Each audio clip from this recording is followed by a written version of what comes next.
Who, me? Nothing. Just doing what I love to do.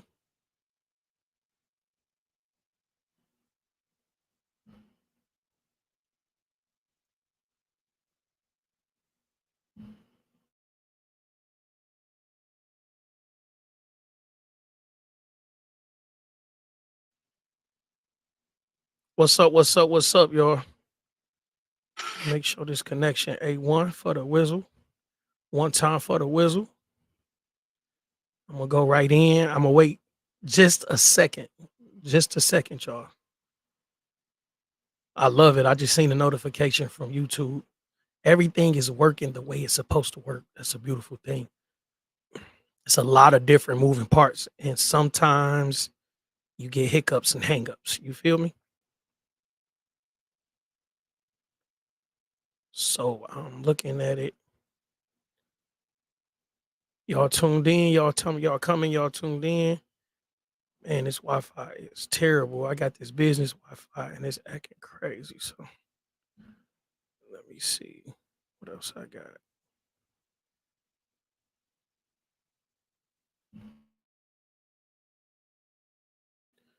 Hang out for a second.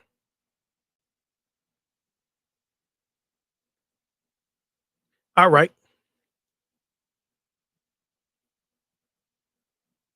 Let me see. I'm gonna get right to it.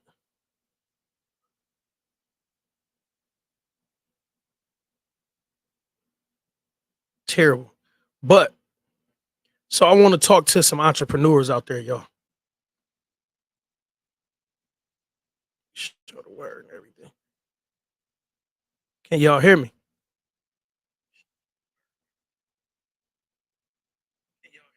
Okay. So we good. Now I can do what I do. So I watched something on YouTube yesterday, and it was Dave from what's it called? Social Proof. He was interviewing this lady, and she called herself an entrepreneur. And basically, throughout the interview, it was like a lot of terrible information. So as I'm watching this, and I'm thinking, like, dang, like this is really how people run their businesses. So the lady was a graphic designer. I don't know how good or bad she was, but she was a graphic designer. And she was calling herself a marketing expert or something. She wanted to do like marketing consultant. And I had nothing against that. Listen, bro, if you can make your money, make your money. But her having these he said, sorry, I'm late, boss. Hey, sis. So her having these this particular skill of being a graphic designer, it made her feel like she could do marketing, and that's fine, y'all. So what we have to do is lean towards our strengths. It's nothing wrong with that. So the problem here was she only had one client, and this client was basically paying her bills, and the client was doing things and telling her, well, you could claim this or whatever. So at the end of the day, the client basically had put her in a job, like put her in a position. So she was working for the client and she wasn't technically an entrepreneur. At the end of the day, the client was having her do something and giving her a paycheck. So it made me realize how dumbfounded some of us are about entrepreneurship. And I'm learning more and more about entrepreneurship, and it's not what it used to be, 25, 35 years ago, as I said in a previous live stream. Entrepreneurship is learning, evolving, and making the proper changes. And this lady was like all over the place. She was saying that her people had some money, then she said they didn't have money. Then she was saying they wouldn't invest in her, and all, well, you got to give people something to invest in. So that's why I'm going live today. So I want to talk to the entrepreneurs. Listen, y'all, you cannot run around with this cockamamie story about you being an entrepreneur just because it sounds good. It's time for you to understand that being an entrepreneur comes with certain responsibilities. It comes with you having to do things a certain way. It comes with you having to be on top of your game because people are watching you. If you're an entrepreneur, you're running a business, people are watching you. People want to see how you handle your business before they spend money with you. A lot of us have gotten to the point where we feel like we can make people feel bad into doing business with us. Oh, y'all go support people y'all don't know. Y'all don't support y'all friends.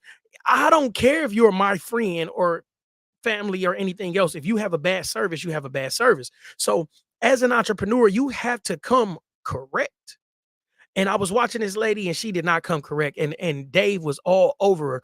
And he was just asking simple questions. He didn't ask her anything about a profit loss statement or anything that could be confusing right on the spot. It was literally like, so what's your plan? So how do you plan on doing this? And how much money do you think you'll need for this? And how much money per client do you want to charge? And this lady was like lost for words about everything. That is not how you run a business. So um I had another conversation today about this particular software that I'm using to do these live streams, and the software that I use to make social media posts and different things like that. Even my credit repair software. I had a conversation today about just all the different pieces I use to run my business. And this was with somebody else who had a business and they were not doing any of this. They were not using any of this. In fact, they were actually still writing letters out for the credit bureaus and doing credit repair by hand. Technically it wouldn't be written out, but you understand what I'm saying. They still typing out letters. I'm like, nah, I'm switching back to my old software, and I explained to them why. Because of basically I'm using a software now that I'm like kind of like piecing my rounds together, and I don't like it. My old software, I could do everything within the software. I pull the credit, I do everything within this software. So I was explaining to them how much more time I was spending just to do a round. And it's something that I could outsource, but I've done that and I wasn't getting the results that I really needed. And so I brung it back in house and I'm getting the results I like. So some things that's where the adjustments come from. And that's what I'm trying to explain to people. So you cannot just go with the flow because that's what you think is cool. You cannot keep doing something that's not working. So with me, I switched softwares because of the Metro 2 situation, but my old software, they didn't got Metro 2 in the last year since I left. And I'm going back because it's easier. That's it. It's no other reason. It's literally just easier. When I was explaining this to somebody, and they were, just asking questions like, so basically about importing the clients and doing different stuff. And I was just explaining, like, listen, man, life is so much easier when you use the tools available to you. If you use the tools and resources available to you, everything works easier. And if something doesn't work, you have to be entrepreneurial in your mindset and you have to make the changes because it's up to you. If you are running a business and let's say you have 10 clients and uh you get sick, now that's something that you can't help, but it's still up to you to reach out to your clients, let them know that what you're going through, help them understand what's the situation, how it's impacting the business as far as they go, and what you're going to do to make it better. That's it.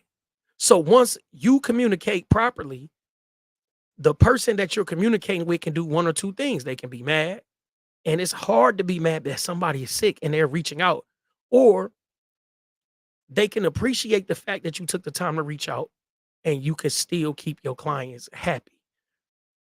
So with particular softwares and different things, automation is certain things that I do that's just automated.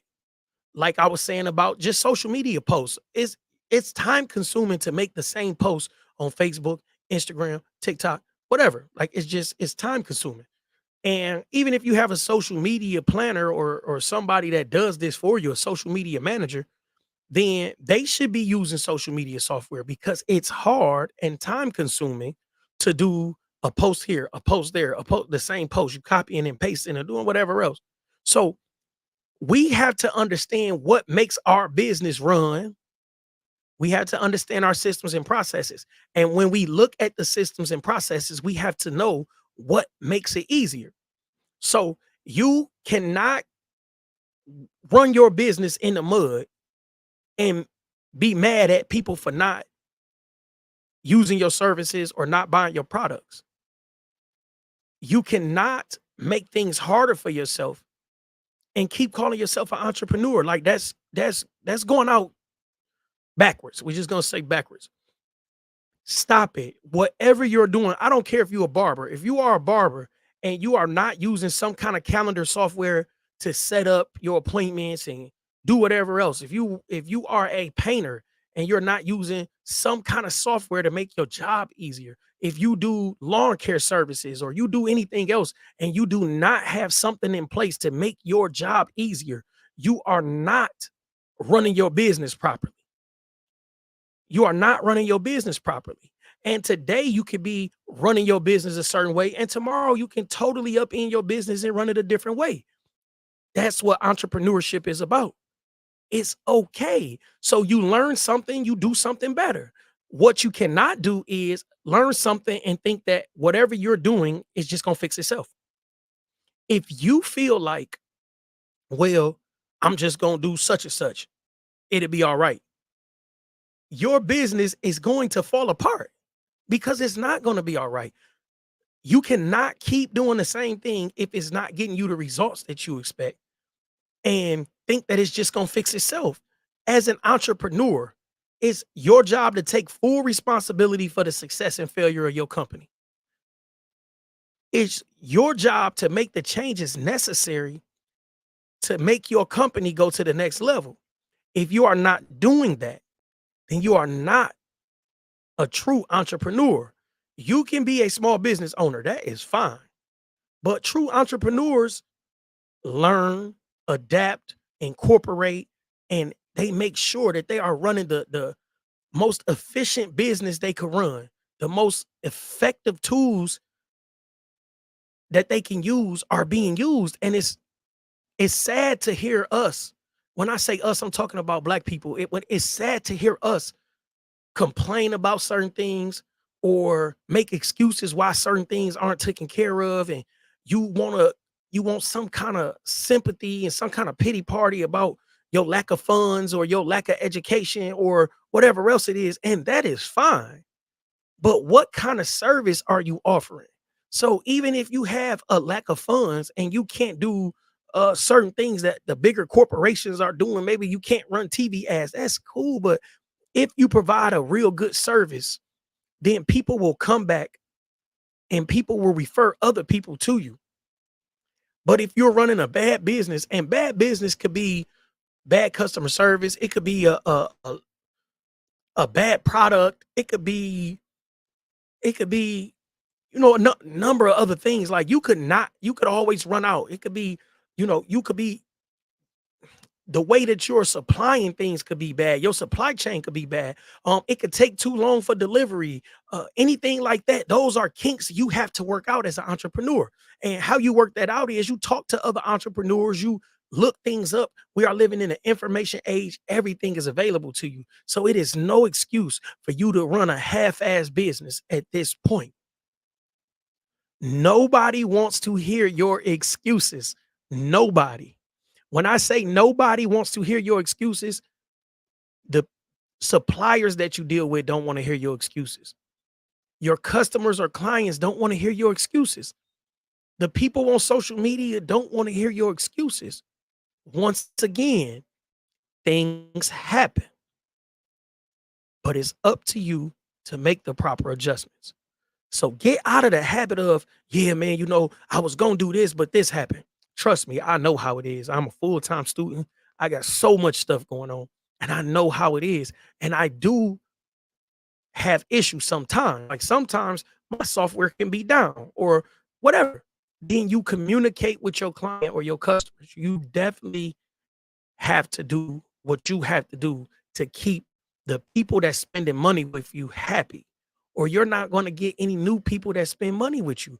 Referrals are the best clients and customers you can get because people trust what they hear from other people. So if you are dogging your customers and you are not offering world-class customer service, then your customers will be wherever they get treated better at. Even if you have a better product, you could be the best barber in the city, you could be the best hairstylist in the world. But if you are not being good to your clients, they will find somebody else. Even if the quality is a little less, people like being treated good. And it's up to you to do it. So if you are not looking for ways to better your business and be better to your customers, then you are doing yourself a disservice. I'm not going to be on here all day. I just wanted to give y'all a couple words of wisdom. and I'll drop back in here in the next day or two and give y'all a couple more. And that's real life.